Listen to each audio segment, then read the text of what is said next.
Can you see the screen well? जी sir. Screen ठीक नजर आ रही है? जी जी sir.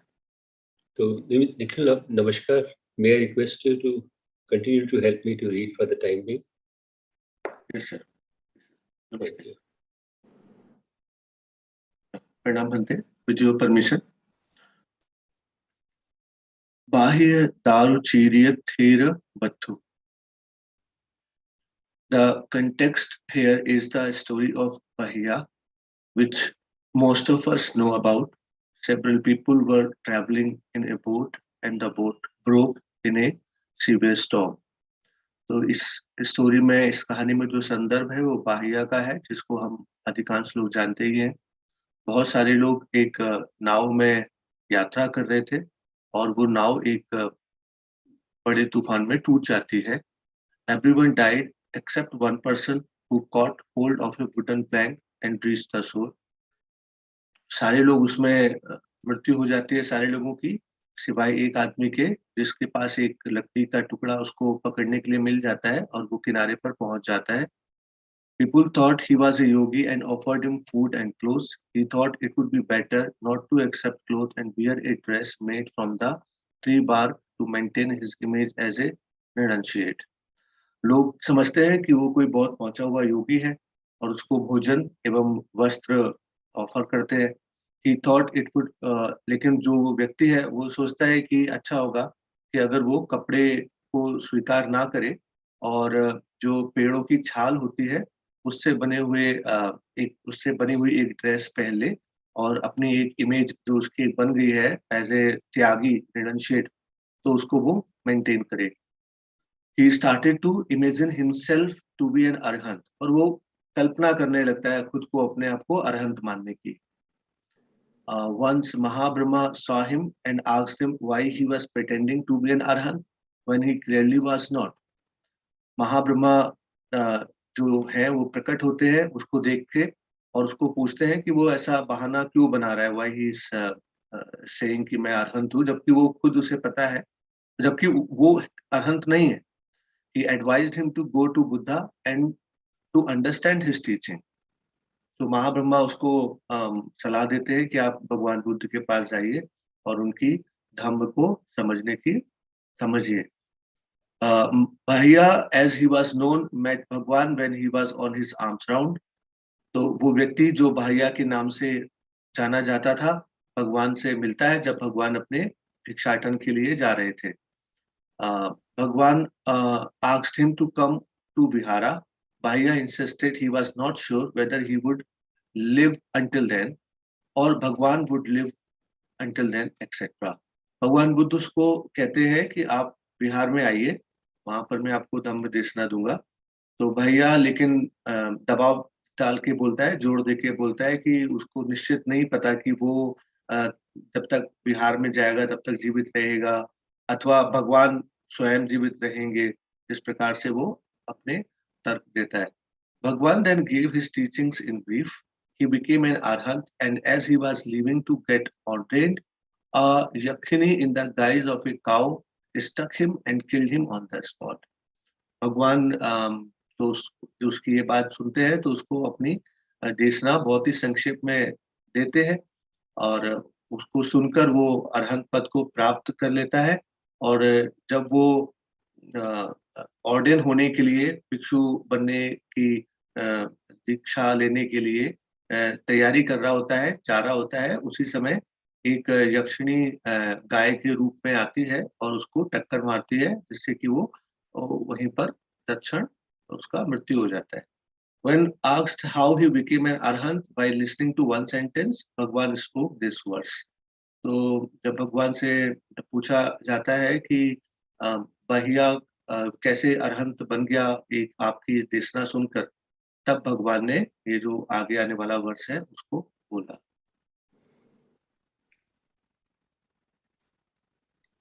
You'll find that it's exactly more or less the same verse as 100, but थोड़ा सा small difference है।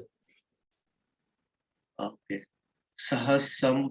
सहस्रमपि चेगाथा अनथ पद संहिता एकं ताथा पदं सेयो यं सुत्वा उपसम्मति। तो आचार्य बुद्ध रक्षित का ट्रांसलेशन है, better than 1,000 useless versus is one useless verse hearing which one attained peace. हजारों व्यर्थ के पदों को सुनने से बेहतर है कोई एक उपयोगी पद को सुनना जिसको सुनकर कोई भी शांति को प्राप्त करता है।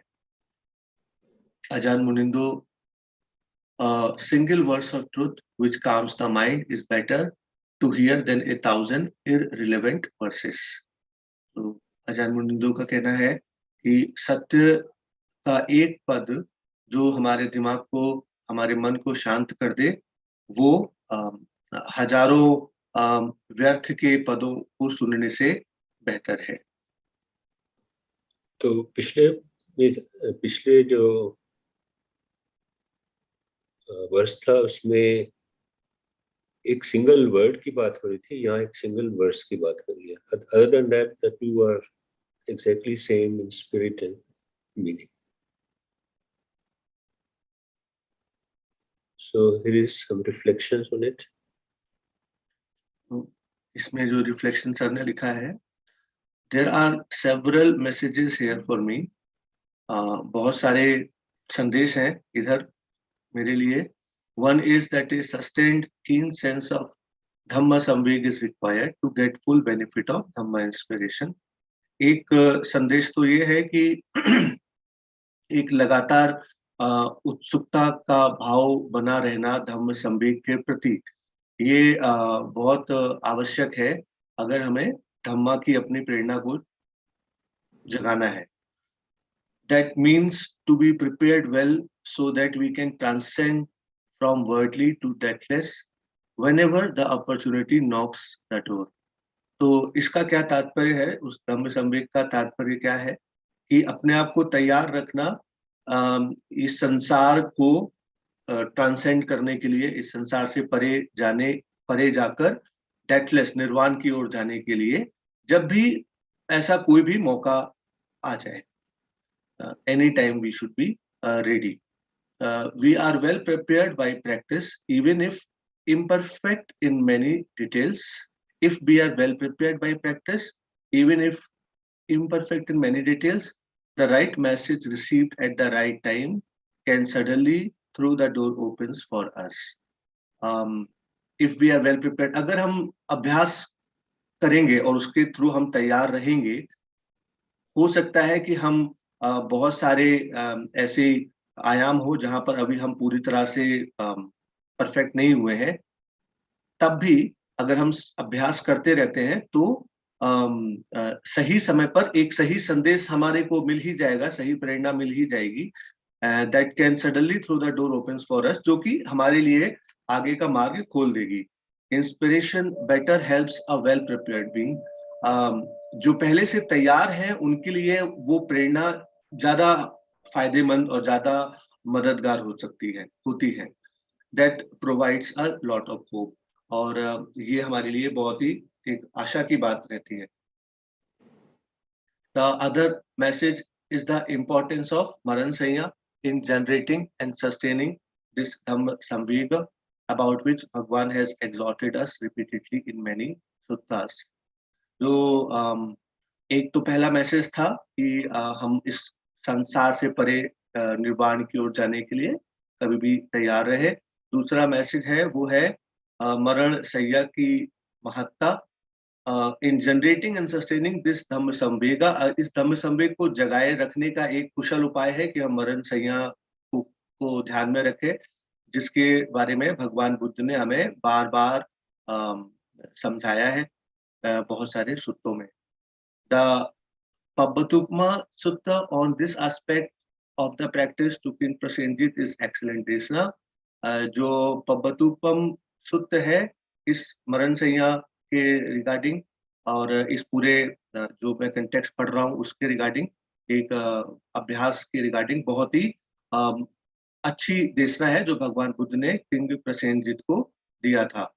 The third and last aspect is that we should seek company of people who may be in a position offer useful advice from time to time, critical or otherwise.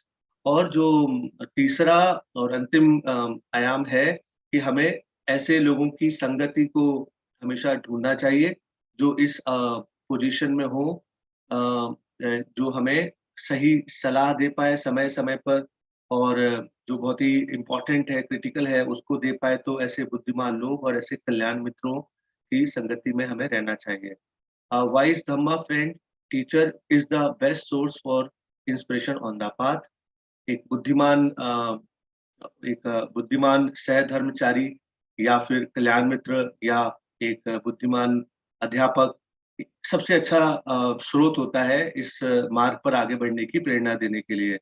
Many a times a careful and sincere observation of a Dhamma friend can go a long way in overcoming a hindrance that otherwise seems insurmountable. बहुत बार ऐसा होगा जब एक सावधान और एक sincere जो observation है आपकी किसी सहधर्मचारी की, वो can go long way in overcoming a hindrance, जो आपको एक ऐसी बाधा को पार करने में मदद करेगी जो कि अदरवाइज आपको लग रहा था कि आप उसको पार नहीं कर पाएंगे। Thank you, Nikhil. There is one. संवेग मतलब क्या होता है सुरेंद्र प्रसाद जी? किसका? संवेग। हाँ जी।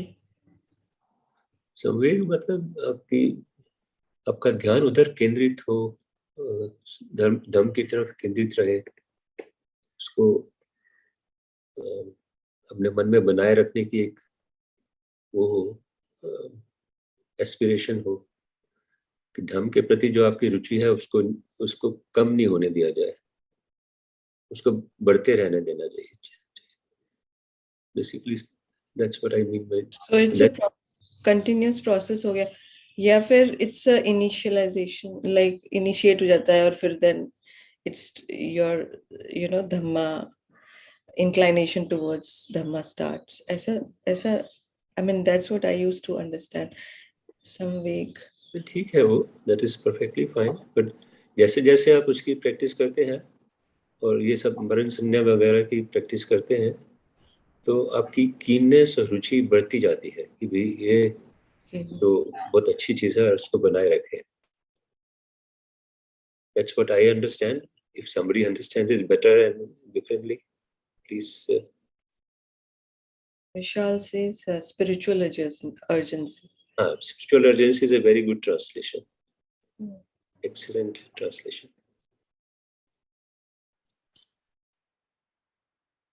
इसमें सर पाहिया का जो आपने स्टोरी दिया, मुझे पहला वाला पार्ट नहीं पता था, जो कि वो बोट में था और उसका बोट टूट गया था। वो काफी वेरिएशंस हैं इन स्टोरीज में, so that part one should take carefully. I still find the stories useful, particularly in reference to reflecting on these verses, because stories में थोड़ा बहुत context तो मिल ही जाता है, whether they are actually true or not is probably not that big an issue for me. And as you rightly said, there are many variations of this. मुझे याद है कहीं मैंने पढ़ा था कि one friendly spirit came and talked to him. यहाँ लिखा है Mahabrahma came and talked to him. So there are many variations. जी सर, वो थोड़े वेरिएशन है, ऑल्दो जो क्रक्स है वो लगभग सेम आता है। आप सही कह रहे हैं, मैंने भी एक बार ऑब्जर्व किया था महाकचायन के बारे में जब आप इसमें बता रहे थे, तो हमने जो डिसाइपल ऑफ बुद्धा में पढ़ा था उसमें स्लाइटली वेरिएशन था, तो थोड़ा वेरिएशन है। एंड अगर मैं फिर स्टिक करता हूँ तो फिर मैं किसी एक को ही समझ लेता हूँ। अभी तो वो डिसाइपल ऑफ बुद्धा वाली बुक मैंने परचेज ही कर रखी है, तो मैं उसको ही पढ़ लेता हूँ। तो यस यू आर राइट, वो थोड़ा सा वेरिएशन आता है। Move on to the next reflection from Ajahn Munindra. एक मन में भाव आया, उसके बारे में थोड़ा एक्सप्रेस करना चाहता हूँ। भाव ये है कि ये पढ़ने के बाद और आपका ट्रांसलेशन पढ़ने के बाद एक मन में ये विचार आ रहा है कि unless until one has that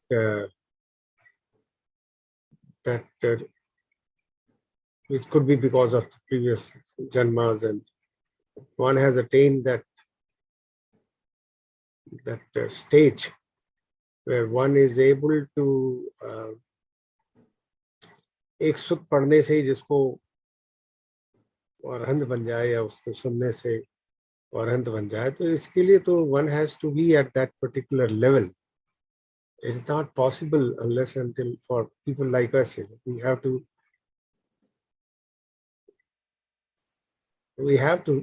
know the Dhamma in a much more details and understand it. ये जो बात है कि भाई एक सूत्र पढ़ने से ही आपका कल्याण हो जाएगा, हजारों सूत्र पढ़ने के बाद बदले, तो ये जो बात है अपने को तो जमती नहीं है, क्योंकि एट माय लेवल एंड मैं कहूँ कि जी मैं उस सूत्र की वेट करूँ कि जब वो सूत्र मुझे मिलेगा और मैं उसको पढ़ूंगा। ये और फिर कहानी भी जो बनी है और उस तरह से बताई गई है, तो मतलब वो एक उसमें वो one has to have that mettle, one has to be prepared for being at that level कि भगवान ने उनको कहा और वो अरहंत हो गए और फिर उनकी उसी समय डेथ भी हो गई। तो ये जो इस तरह की जो बात है, this could be saying something more than what we are able to see here.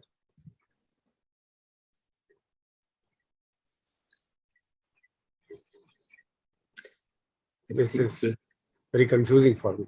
Anyway, it's possible to have that kind of confusion, उसमें तो कोई issue नहीं है। But क्या कहा, फिर से कहें? अगर धम्म संवेग आप में जाग चुका है, तो वो परामिस की वजह से जागा या आपकी इस जन्म की मेहनत की वजह से जागा, then I think you are not very far from the achievement. Then anything will help. That is the whole essence of this story. ये जो धम्म संवेग की बात है, ये कैसे पता चलेगा कि मुझ में जाग गया है? अब इस पैरामीटर्स हैं धम्म संवेग के, वो क्या क्या है? आप धम्म प्रैक्टिस में लगे रहते हैं, ये धम्म संवेग है। Maybe Bhante ji will like to offer some thoughts on that. आप पूरे सिंसियरली अपने पूरे मन से धर्म की प्रैक्टिस में लगे रहते हैं, तो आपको वो ऐसे थोड़ी होगा, धर्म संवेग होगा तभी तो होगा।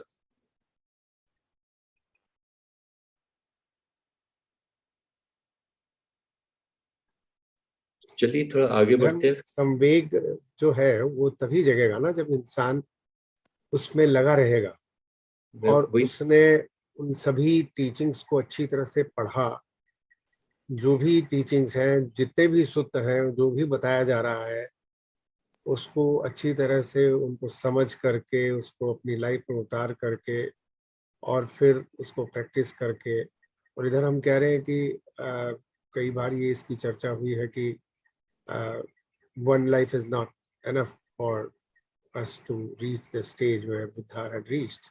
He had to be born for many eons to achieve nirvana, because it was not possible. One has to, तो मैंने कहा ना कि उसमें वो बात तो होनी चाहिए ना, तभी तो बात बनेगी। Probably it is implied in the story कि जो बाहिया थे, he had all the paramis and the preparation that was needed for him.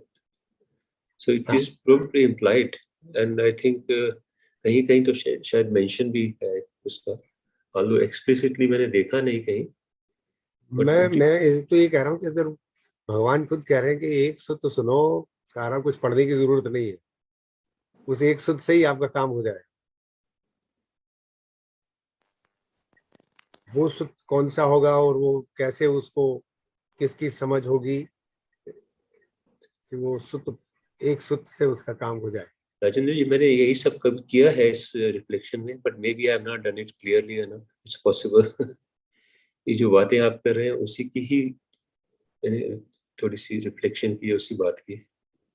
अगर हम अपने को प्रिपेयर रखेंगे तो शायद एक सूत्र भी काफी होगा, नहीं प्रिपेयर रखेंगे तो हजारों सूत्र भी किसी भी तरह के काम नहीं आएंगे। Preparation is the key word. Inspiration को यूज करने के लिए हम प्रिपेयर होने चाहिए, बेसिकली ये मेरा कहने का मतलब है। Of course does not still guarantee कि आप दम समेत आपकी अच्छी है और फिर भी एक सुत पढ़ के आपको या एक सुत सुन के आप अरहंत बन जाएंगे, वो कोई गारंटी नहीं है, सर्टनली कोई गारंटी नहीं है उसकी। तो आई थिंक ये तो और कोई कहीं से डिस्कशन हो नहीं रही, तो आज आगे जरा अजान मुनिंदो की रिफ्लेक्शन देख लेते हैं। चलिए पढ़ लेते हैं। May I say something? Ji.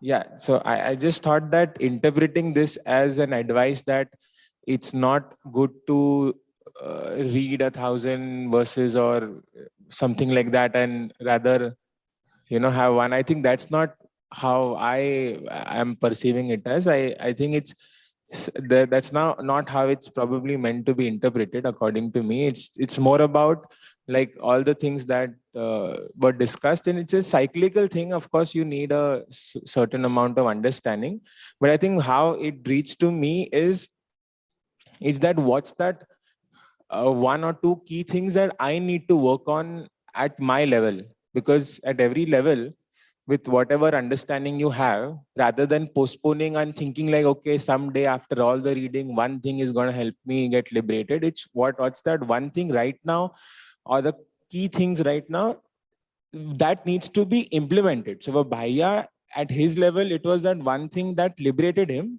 And what is that one or two key things right now for us that we need to progress? Because with all of that only, it's the habit of putting into practice what you're like. I may ask that I was thinking that in all this time I've been a part of so many verses of the Dhammapada. So the question to myself was, how many do I remember and how many am I consciously trying to put to practice? This is how I interpret this verse. That like what came to my mind suddenly was that one thing that struck me, that in a verse where it said that sometimes we are like a spoon constantly getting into contact but not able to taste, but sometimes we are like the tongue that suddenly tastes the flavor. So those aspects of my life where I have a certain wisdom, but some aspects I'm totally like not understanding only how much ever guidance I'm getting. It's my defilement. So that thing came to my mind. And so like that, what verse, it may be a reflection for all of us that we are reading so many verses of Dhammapada, but what is it that I remember and I'm trying to work on? Because sometimes we realize that this is what I need because of my temperament or whatever. Am I like working on it? Okay, once we start working, we move ahead. And then what is that next one or two key thing that we need to implement? That's what maybe I understand this verses, rather than something that you forego the study, you rather listen to one thing and then realize that happens as a continuous process. But more so, what is that thing that we're trying to implement dominantly in every stage of our spiritual journey, which will someday probably take us eventually also. It's that moment of insight only at the end. Like for Bhaiya, it may be for us that, okay, one thing at that point we are holding on to, which we may see clearly at that stage, and that moment will lead us to liberation. So it's like small moments of liberation across the journey, rather than interpreting it in a very specific way that Rajinder sir was saying. Thank you. That's a very good interpretation. Instead of talking about liberation, one can also talk about sudden awakening to some aspect of your practice. So which is very, very helpful. Thank you. Thank you very much.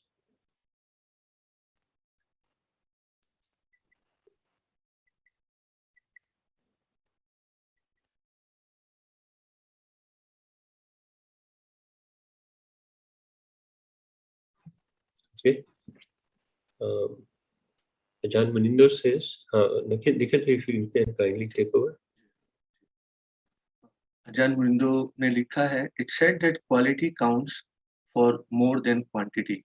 कहा जाता है कि जो quality है, विशेषता है, वो ज़्यादा महत्व रखती है बजाय मात्रा के, क्वांटिटी के.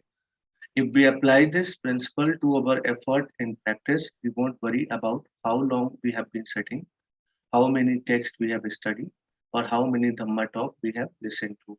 अगर इसी सिद्धांत को हम अपने जो अभ्यास कर रहे हैं उसके प्रयासों में लगाएं, तो हम इस बात की चिंता नहीं करेंगे कि हम कितनी देर तक हमने बैठकर ध्यान किया या हमने कितने सारे पदों को और भगवान बुद्ध की देशनाओं को पढ़ा और हमने कितने धम्म जो वार्तालाप होते हैं उनको सुना। It is of more values to listen fully to just 1 minute of a Dhamma talk than to listen partially for many hours. किसी भी धम्म देशना को फोकस होके अच्छे से 1 मिनट सुन लेना उसका ज्यादा महत्व है बजाय कि आप उसको पार्शली मतलब अनमने मन से बहुत घंटे तक आप सुन रहे हैं। To listen fully means we listen not just with our ears but also with our heart. और अच्छे से सुनने का मतलब क्या है? वो मतलब है कि हम केवल अपने कानों से नहीं सुन रहे हैं बल्कि उसको अपने पूरे दिल से, पूरे हृदय से सुन रहे हैं। And to do this, we let go of trying to understand. And इसको करने के लिए हमें क्या करना है कि हमें बहुत ज्यादा समझने का प्रयास नहीं करना है, उस टेंडेंसी को भी लेट गो करना है। Also, we must let go of all cynicism. और हमारे मन में जो विचिकित्सा है उसको भी जाने देना है, शंकाएं हैं उनको भी जाने देना है। और wholesome skepticism is an ally in practice, but cynicism is corrosive. जो एक सम्यक शंकाएं हैं वो तो मित्र है अभ्यास करने में, वो पूछी जानी चाहिए, लेकिन विचिकित्सा जिसको हम बोलते हैं जो एक निवरण है वो नुकसानदायक है। Real listening requires trust. अगर सच्चाई में सुनना है तो उसके लिए एक भरोसा चाहिए तो होगा।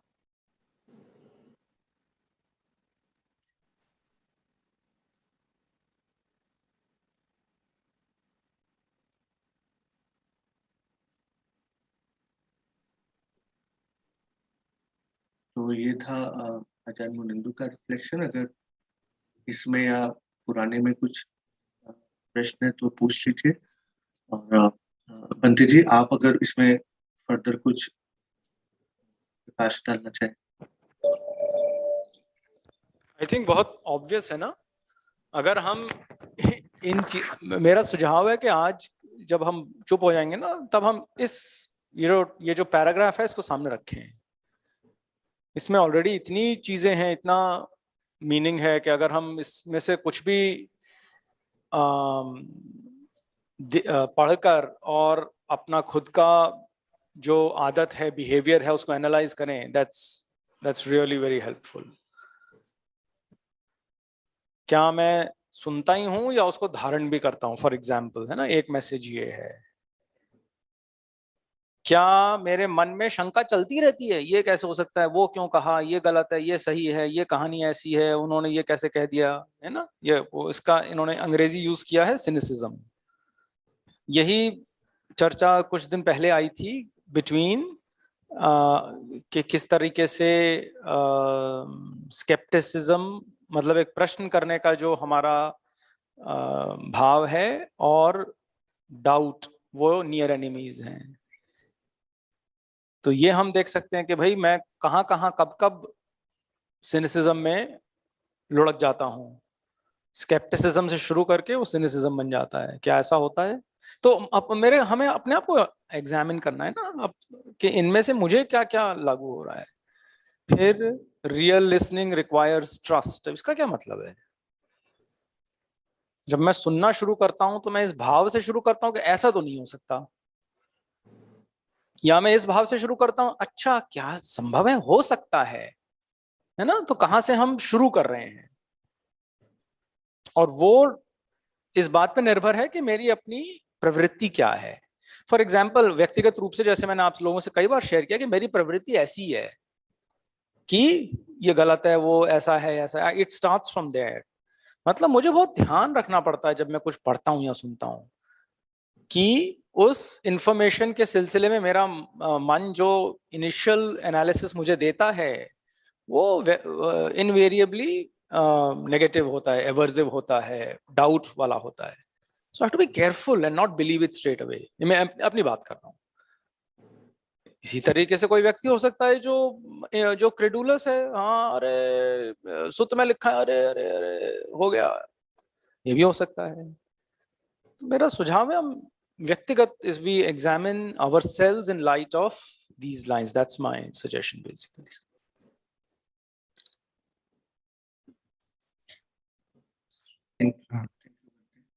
I wanted to just comment on one thing that Rajinder ji had said, and this is something that the Ajahns talk about a lot, because often the question is raised similar to what he said, that the path seems so long and arduous and so difficult, and what hope is there? And so what the Akuba Ajahns always say is, remember that the only purpose of being in this existence is to gather paramis, spiritual perfections. So this idea that, oh, will I reach liberation in this life, or how many verses do I have to read to get a breakthrough? They talk about don't invest in that way of thinking, because the sole purpose of the practice is to enhance spiritual perfections, paramis, and in order to have sort of this goal-oriented approach, it's going to lead to dissatisfaction and aversion. So it's really like you don't know how big this tree is that you have to cut, but you just keep on, like hammering away at it one at a time. Maybe that's the wrong analogy because that's very destructive, but it could be something like a stone, and you don't know how thick the stone is, but you keep hammering away at it. So that's one thing. And then the other thing, oftentimes one may say, oh, I wish I'd found this earlier in my life, or, I wasted all this time, and that can happen a lot. There's this remorse and regret. But then to that, they often say, there's 6 billion people on this planet, and how many of them are listening at 5:30 in the morning to a Dhamma talk or a Dhamma discussion?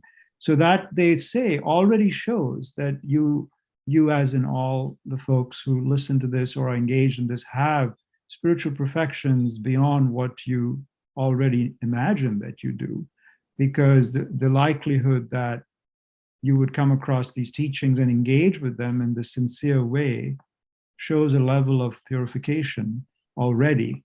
So sort of like, don't lose hope. Just keep on practicing and give yourself sort of the metta, like give yourself the pat on the back, and try to avoid sort of the regret or remorse, like, oh, this is so difficult, or I wish I had known about this sooner, because this is often what people who didn't grow up in Buddhist societies come to the teachers with this sort of thing, and then they always say that they point out these two things. So I wanted to share this with you if it would be of any help. Thank you, Vishali. Thank you. Thank you, Vishali. मेरे को, मैं भी थोड़ा सा एक वो बोलना चाहूंगी कि जो हमारे क्वेश्चंस होते हैं, कभी कभार लगता है कि इट्स नॉट रेलेवेंट, और there could be some perspective involved. हमारा अपना भी हो सकता है और दूसरों का भी होता है, सुनने का भी, जो सुन रहे हैं वो भी और जो बोल रहे हैं उनका भी. But question leads to answer actually. So that's what journey starts with your questions only. That is there, but अब वो क्योंकि आपको जब वो even हमारे कुछ तरीके गलत होंगे क्वेश्चन पूछने के, बट स्टिल अगर मुझे थोड़ा स्केप्टिज्म होता है तो then also it is also a way to understand how and what you behave. So how you behave basically. So there's nothing wrong. I mean, whichever way, wherever we are, all of us. So तरीके अलग हो सकते हैं शायद, मेरा ये समझना है.